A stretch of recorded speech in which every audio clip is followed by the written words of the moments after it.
Assalamu alaykum, şehirler harmanlar. Günleriniz hayırlı olsun. Bugün Koşköprü Xiva yoldamız. Yangi kurulan 2 qavatlı binanın birinci qavatında korupkan holatda 60 kvadrat bir joyimiz satışga chiqdi. Narxlarni əvvəldən aytib o'taman. 130 million so'm zudlik bilan sotiladi. Elektromontaj,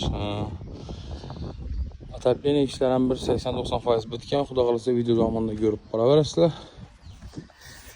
Korpusning oldidan 329 marşrut o'tib turibdi. Bakça maktabim dik şu yanında. Gaz, su, svetdan umuman muammo yo'q, xudo xolasa.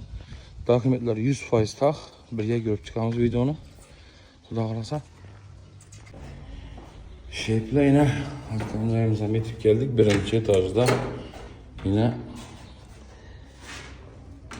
ishlar zamonaviy konkret etib ishlangan shu giraversiyani prixushka zonaları. Bir de tok montaj işleri, keyin atapleniya işlari ham bir 80-90% bitib turibdi ekan.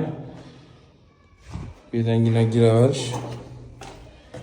Girib kelganimizda xudo xolasa 10 qo'limizda sanuzel. Bu yanda kuxnining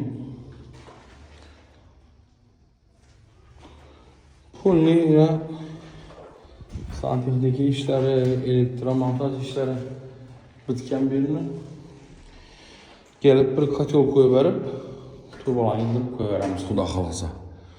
Baland etib solingan yine 2 etajli korpus. Şehirden 8-9 kilometre uzaklıkta. Korpusun dik eldinden 329 marşrut yürütüp damazlık atlam.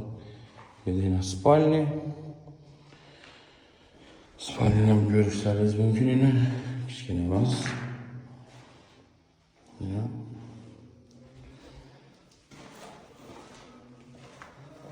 Turban toçkalar çıktı. Tona atapleniya toçkalar. Yandan zallı.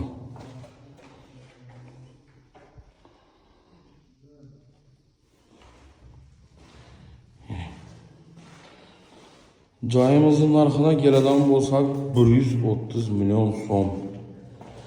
Dokumentda umuman muammosi yo'q. Kim shu yerlardan joy qarab bilgan bo'lsa, zudlik bilan yarib qo'yinglar.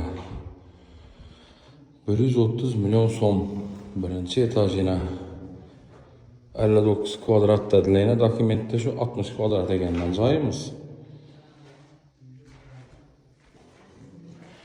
Bizalik xizmatlar bo'lsa xudo xolasa aytaverasizlar. Alloh adama nasib etsin. Yaxshi kun, to'ylar bo'lsin.